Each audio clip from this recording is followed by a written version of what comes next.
amount of exposure you can get for free online is nuts. I mean, look, You just got 60,000 views on one video. On two elements. The first one is there's branding, and then there's sales and marketing. So what we used to do is sales. We used to just do like close the sale, door to door, B2B development, you know, and a lot of our reporting and our results are based on what we've sold. Mm-hmm. The issue with that type of mindset is that you have to sell every single month, right? Or every single quarter, or every single year. Yes. Right? Your target resets every. With branding is that branding is basically the same thing, except that rather than you going to prospect, the prospects come to you to make the sales. Right. So rather than you going out and actually going out and trying to build business, or like trying to collect sales revenue and stuff like that, the branding is people know who you are and they come in and they buy from you. Right. So it's a very different approach. You don't actually have to sell them. No. You're building almost like a machine or a vehicle where people will come to you, and that's much better. Because if you do that, Yes. the longevity side of that is that you don't have to keep selling people. Mm-hmm. Once you've built that thing, residually people will know your brand and they will continue to purchase of you. Right. From word of mouth, from repeat sales, all that kind of stuff. Right. And that's the difference in mindset. Now the KPI that we have for direct revenue creates a different type of behavior than focusing on the long-term brand value. Sure. Because if you're a salesperson, you want to make that sale, you want to close that sale to hit that KPI for this particular month or this particular period. Now that leads to some very bad behavior in the long term, because some people do dodgy stuff, they may not treat the customers as well, they may see them as a short-term transaction. There's no long-term value prop for a lot of the consumers, for the clients and stuff like that. So from a branding perspective, you think about it completely different. So the question that you put up was like, okay, how do I know if my Instagram page is doing well because I haven't sold anything from it? Yes. Well, the answer is you can't really test that, right? You can test the sales revenue from that, but it's not an accurate indication of how well you're doing with the brand, if that makes sense. It does. From a sales point of view, if you're looking from a sales mindset, then you can say you're not doing a good job because you're making sales. But if you're playing in a brand perspective, you're looking at a brand in terms of like 5, 10, 15, 20 years. It doesn't matter if you don't make any sales the first 2 or 3 years. Well, it does matter for your business, but like, it might not matter if you're building a long-term brand revenue. Okay. Does that make sense? I agree with you. Yeah. So, how do you do your... Okay, so if you separate that Yes. just for your marketing, brand building and everything, how do you... Because my understanding was that marketing is for your KPI. But how do you build up your KPI? How, you require to have some nourishment coming in. Yes. How do you do that? Okay, so the nourishment that is required to come in does not have to purely come from your Instagram page as a direct sale. Understand. Okay, so the Instagram page and the social media stuff is to build that vehicle, to create the awareness so people can come to your website or to come to whatever other system you have in place to generate the sales transaction. Right. Whether it's your store, like your actual market shop, or your website. The vehicle there is actually just to build awareness around those other avenues. Those other avenues have to be in place for you to be able to transact, which is important, but the transaction isn't made through that funnel. Understand. So while you are building up your brand, how can you get nourishment coming from doing, not necessarily Instagram or social media? Yes. But how do you get the nourishment coming your way? That's why you have your other. That's why you already have because you already have your store. You already have your market set up. You already have your like website, which has like PayPal or whatever it is. Like people can buy stuff from your website. So you already have those in place. You don't have to sell people on going there. The intent of the stuff that's on social media is very different from trying to sell them. So the reason why I bring those two things up is that like Gary Vee talks a lot about this. He talks about if you have a sales mindset and you're looking at your social media as that type of format, then all the posts and all the information, all the content you put out is going to be riddled with that energy of trying to sell people. That's right. Which means that people aren't going to come to your website. Exactly. Right? It actually has a counterproductive effect. So this is what a lot of people are doing. They're trying to sell stuff through these channels, which is not what you're supposed to do.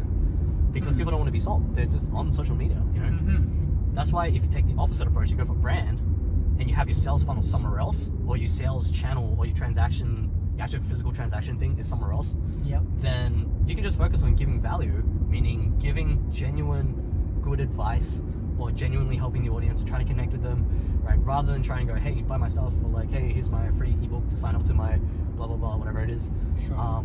Generally giving that value is allowing you to create that awareness around your brand, and people will inherently want to go find out what you are.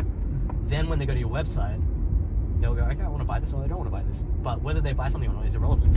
But you can't track that from a sale, like you can't track that in a sales world, because how are you going to track someone that sees your social media from, I don't know, some other country, and then they all of a sudden decide to come here and like, you know, find your shop, and they just happen to be in the area and they want to buy something. You can't track that. Right. You know, you can't track the word of mouth that someone saw your post and said it's good, they shared it with someone else, and that person comes in and buys your thing from your website. You know, you can't really gauge where that is. So it's very difficult to say what the result is in that sense. But if you get caught up in the numbers, then that's going to change your intent with the posts and the stuff that you have, which will ultimately affect your bottom line, which means that people won't come and buy something because it's going to damage your brand. Okay. Another question. Yeah. You know, how, for example, like TikTok. Yes. You know how you've been learning about targeting your audience and things like that. Yes. With TikTok, because my audience are older Yes. and middle sort of age people. You got it. How do you use TikTok for that market? Because it could be a completely different market. Oh yeah, definitely. And they don't have that. That's a good question. interest. Yeah. So the thing with TikTok is demo is very different there. What you got to notice is that if you're looking at a long-term perspective, the people on TikTok are going to eventually become older.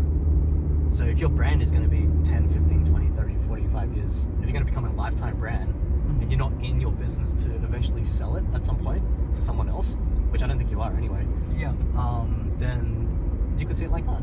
So that's one way of looking at it, that eventually at some point in their life, they're going to get older and they may need your service like 20 years from now. That's one way of looking at it. I may not be around at that time. Sure. Right. But it's building your brand for that. I'm just joking. Yeah, I know what you're saying. Yeah. So that's one way of looking at it. But that's a very far stretch to look at it. Okay. The second way is that the influencer of a household is actually the daughter of a family. Is that right? Yeah. So if the parents want to do something, the daughter has a very big say in what the parents purchase. That's a good point. The mom usually purchases the items in a household, Yeah. not the dad. Oh, They make the buying decisions. that's right. And the buying decisions are influenced by the daughter because the mom wants to be connected to the daughter. They want to be cool with their daughter. Okay. So a lot of the stuff that you do on TikTok, if you create awareness around your brand, then that inherently is going to filter out to the customers that you're looking for, the clientele that you're looking for. Makes sense. Not directly, but you know, you're getting that brand exposure. So on top of the long-term perspective, they're going to age up at some point, and on top of that, of how they influence a family, those two are very important things to capture. Sure. On top of that, with the platform itself, it's very easy to gain a large amount of exposure, as opposed to spending money and time and doing all this other Facebook stuff and Instagram, and it's very hard to do that. Like the platform is so relatively new. Yeah. You could take up the whole niche for tea. Like tea and herbals and stuff like that. A lot of people aren't even on there. Like, we were on there the other day trying to look up cooking stuff, and there's not much people on cooking stuff. And cooking's such a big thing on YouTube. It is. You try to create a cooking channel on YouTube, there's so many channels. But on TikTok, there's like not many. So like, right. yeah, you can take up the whole cooking space, or like, if you're in teas or herbals and stuff like that, you can do that. So it's untouched kind of thing. Almost untouched. It's relatively new, right? Not for long though. That's the thing. So right now it's relatively new, but not for long. And even then, who knows when a big brand's gonna come in? Like T2. If T2 starts doing TikToks, they're gonna take up that market share. That's right. So you could be the first because no one's there, and then if you're the first, and then T2 comes on, well, at least you now have people know you, and then they also know T2. Yes. Right. Whereas if T2 comes in, then it's going to be hard to create your voice. Yeah. Right. So if you go all in, create volume of content, meaning like a lot, like 3 to 4 videos a day for TikTok, then you can start building up a really big portfolio and get a lot of exposure that way. What do you put in there, James? Oh, just fun stuff. Fun stuff. Yeah, you could do like so there's a lot of different ones. There's instructional videos like how-tos. There's trends, there's funny stuff that happens throughout your day. So you could be like filming stuff that, like, your market stuff, you're at the store market, and just like funny stuff that happens there. Yeah. Maybe funny interactions you have with customers, if they're okay with that. So a lot of different things. Like, it's important to actually download the app, and if you have time, to spend like 5 hours to look through the videos and see what people are putting out. So that way you get a sense of what content is doing well. Yes. And you read the comments. You read why it's doing well. How many seconds is the video? 15 seconds to 60 seconds. 15 to 60. Yeah, you can do up to a minute. I think the shorter ones do a little bit better, just because of how easy it is. But Attention span. yeah, the attention span on there is very different. The mindset of the consumer is different as well. So another point to that with TikTok, there's actually a ongoing trend where there's a lot of millennials actually starting to come on. So millennials are people who are like my age, like 29, 30, 40-ish. A little bit older is called boomers. Yes. Like our parents. Yeah, like my parents and stuff like that. Even some of those are actually starting to get on there, because what's emerging now is initially TikTok was for kids.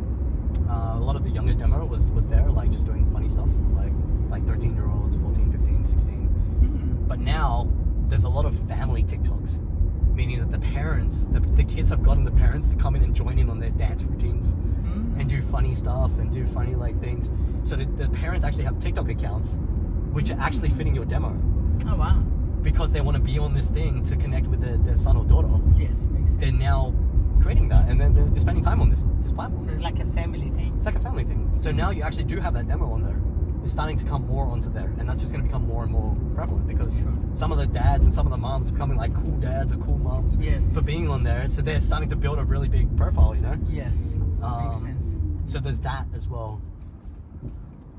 There is a YouTube, James, that a very young guy, probably he's like 20. Yeah.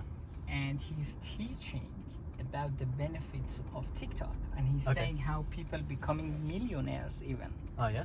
Doing stuff on TikTok. Because they're probably getting sponsorships and stuff. Yeah, exactly right. So I come across it. I didn't go through it because I didn't have time. Yeah. But it was really interesting what he was saying. He really young fella. Yeah.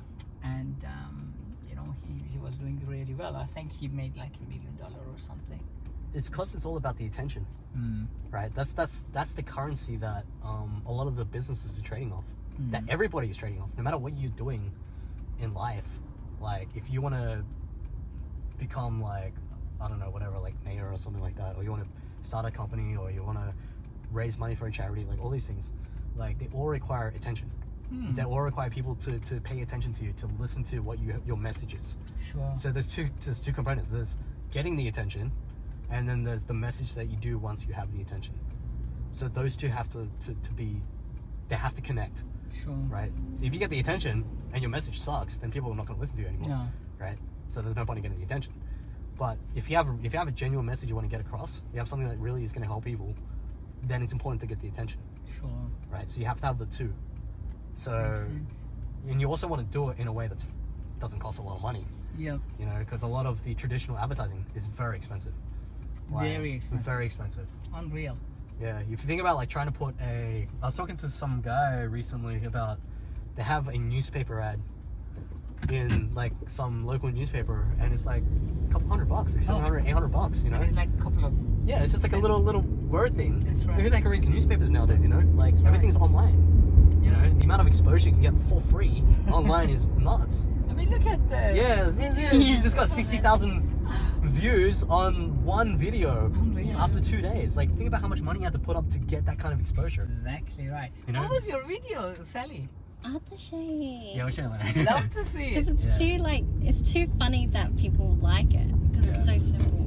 And it goes to show you, you don't know what people like. You don't know, yeah. Exactly. So that's why the volume is important. Yes. To put out as much content as you can. Yes. Because even, like, how what we did before, I just took a photo of, like, you in the shop and whatnot. You might be like, oh, this is just a normal photo. Like, here's look at this. But you don't know. No. If people might want to see that. Like, That's this thing right now, we're filming content here. Yes. People might want to see this. Exactly. There's a lot of value in this conversation that we're having right now that's going to help a lot of people. They just You don't know. You don't know. That's You true. just gotta put it there, and the people will tell you whether they like it or not.